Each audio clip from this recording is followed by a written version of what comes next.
Como parte de la evaluación en la semiología pulmonar, tenemos que tener en cuenta algo muy importante, lo cual es la historia clínica del paciente, lo que serían los antecedentes patológicos de enfermedades pulmonares, antecedentes familiares, si ha tenido algún procedimiento quirúrgico, hábitos que pueden llegar a ser factores de riesgo para enfermedades pulmonares, como el fumar o estar expuesto a ambientes contaminantes, como exposición a humos o materiales tóxicos.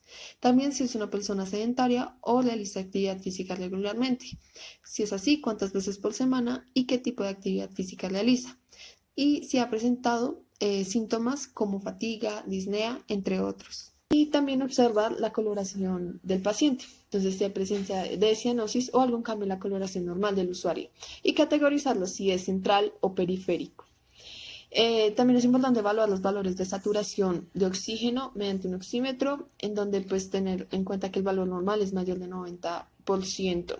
Y preguntar al paciente si tiene tos, si hay presencia de tos y si es así, el tipo de tos, horario de aparición o circunstancias desencadenantes. También se pueden realizar pruebas para medir la función respiratoria, así como los volúmenes respiratorios mediante una espirometría o también para determinar si hay signos de disnea y preguntar qué lo desencadena. También es importante preguntar al paciente si presenta dolor, cómo es el dolor, si persiste o no, la localización, utilizando como ayudas la escala análoga verbal, la numérica o la gráfica, o cuestionarios de dolor y de actividad. Bueno, vamos a hablar de la semiología pulmonar, inspección y palpación. En la parte de inspección, entonces esta consiste en una observación cuidadosa y detallada de la superficie del tórax. Y su finalidad es pues, detectar alteraciones de forma, volumen y estado de las superficies y la movilidad. La inspección tiene dos tipos, una estática y la otra dinámica. Entonces, durante la inspección estática es posible tener información sobre el tipo de tórax, deformidades que existen, alteraciones del estado de la superficie. Y debemos conocer que un tórax normal es simétrico en forma y volumen y que ésta puede tener una variabilidad dependiendo de la edad, el sexo del paciente.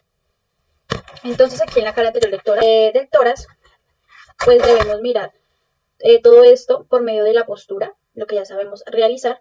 Entonces, debemos mirar simetría de la línea vertebral, escapular, escapuloespinal, infraescapular, línea basal, la base de los pulmones, supraescapular, región escapular, infraescapular y escapulovertebral. Una vez estudiados la forma y el volumen, sabremos el estado de la superficie, la cual pues incluye las características de la piel. También, y en la parte muscular, pues los músculos no deben parecer atróficos ni espásticos y la parte de la columna pues no debe presentar desviaciones ni laterales, ni posterolaterales, ni anteriores. Listo, entonces en la inspección dinámica, esta permite evaluar las características de los movimientos respiratorios en lo que se refiere a la frecuencia, ritmo, amplitud y simetría. Entonces una respiración normal consiste en movimientos rítmicos sucesivos en la respiración torácica, lo que es la expiración, y la retracción, lo que es la expansión. Pues después de realizar una inspección detallada, se continúa la palpación. Se realiza a través de tacto superficial, que confirman las alteraciones de las superficies lectoras. Y se intenta explicarlas a través de bases anatómicas, obviamente. Y de allí se pueden detectar anomalías que se pudieron escapar en una inspección. Entonces, pues la finalidad de la palpación es corroborar la información que se obtuvo en la inspección y agregar detalles. Entonces, esta brinda información sobre las paredes blandas, caja torácica y movimientos respiratorios, vibraciones vocales. Entonces podemos ver allí primero la palpación del cuello. Esta generalmente se explora con el tórax, pues con el fin de buscar presencia de ganglios, si tiene alguna anomalía que no deje también de forma normal respirar al paciente, o que sea el principal, ¿cómo decirlo? Principal causante de alguna deformación, que no sea simétrico en la parte del tórax. También se realiza una palpación axilar, entonces aquí miramos los ganglios de la axila, se palpan, obviamente se realiza humo lateral, y pues con ello también es para mirar anomalías. Continuamos con la movilidad del tórax. Se realiza pues, obviamente se utilizan pues maniobras de ampliación superior e inferior.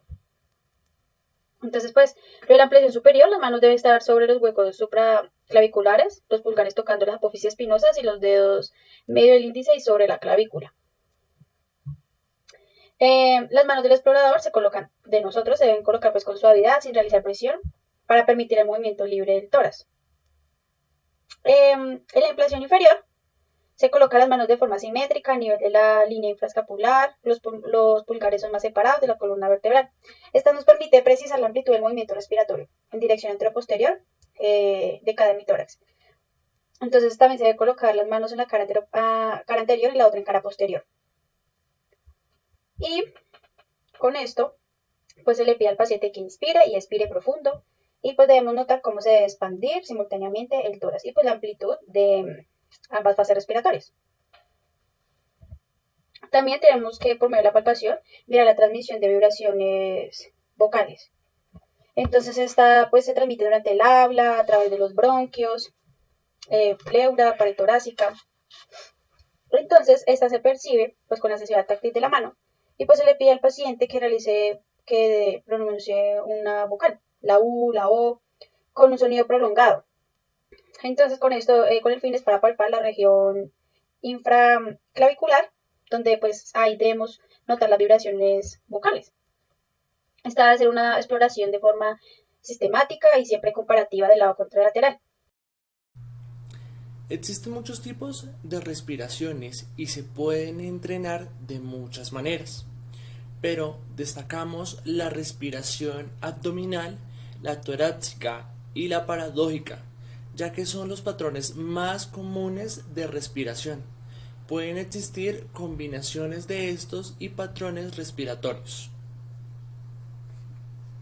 Encontramos la respiración diafragmática, que es aquella en la que se produce una inspiración con una contracción del músculo del diafragma. En segundo, la respiración costalotorácica, que es aquella donde la inspiración actúan principalmente otros músculos expiratorios. Y en tercero, la respiración paradójica o mixta, donde su respiración es asincrónica o anormal en cuanto a lo que se debe hacer en el músculo del diafragma. En conclusión, este tipo de respiraciones o patrones respiratorios provocan gran repercusión en la función respiratoria del paciente. Ahora hablaremos de la percusión. Se utiliza la transmisión de una onda sonora y la reflexión de la misma para obtener información no superficial del tórax.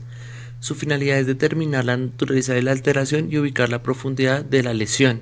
En este caso, evidenciamos la maniobra. A continuación, vamos a realizarlo.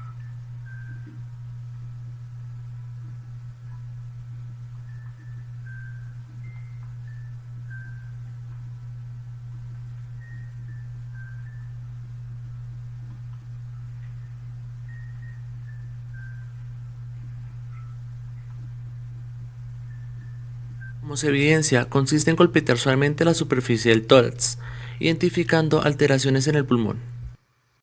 La auscultación del tórax.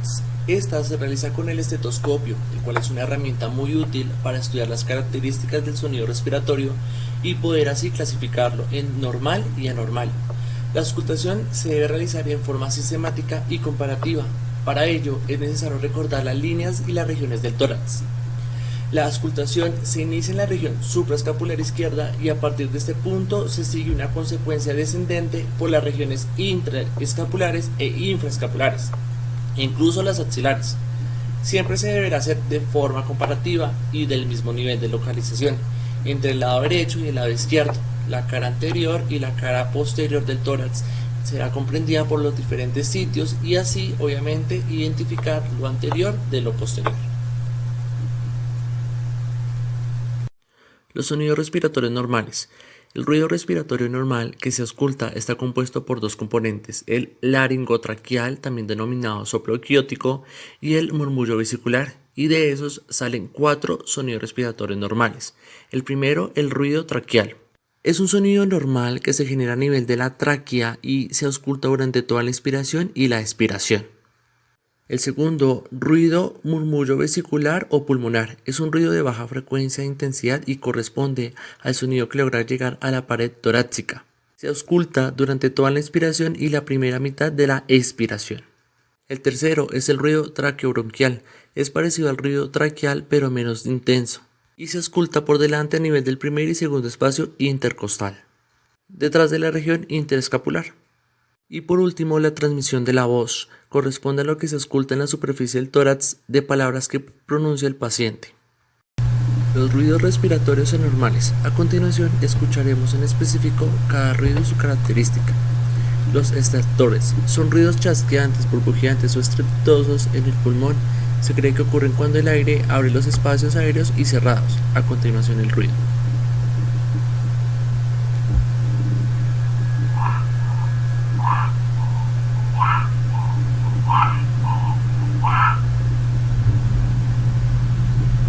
El ruido estridor es un ruido similar a las sibilancias que se escucha cuando una persona respira y generalmente se debe a una obstrucción del flujo de aire en la tráquea o en la parte posterior de la garganta, como se escucha.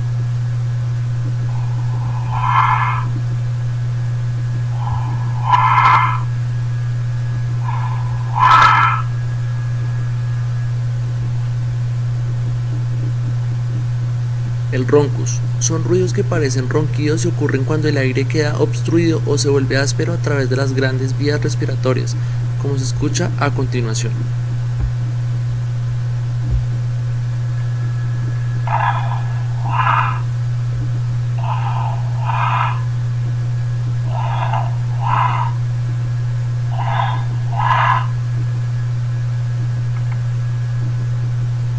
Y por último, las sibilancias son ruidos chillones producidos por vías aéreas estrechas y a menudo se pueden presentar cuando una persona tiende a exhalar, como se escucha a continuación.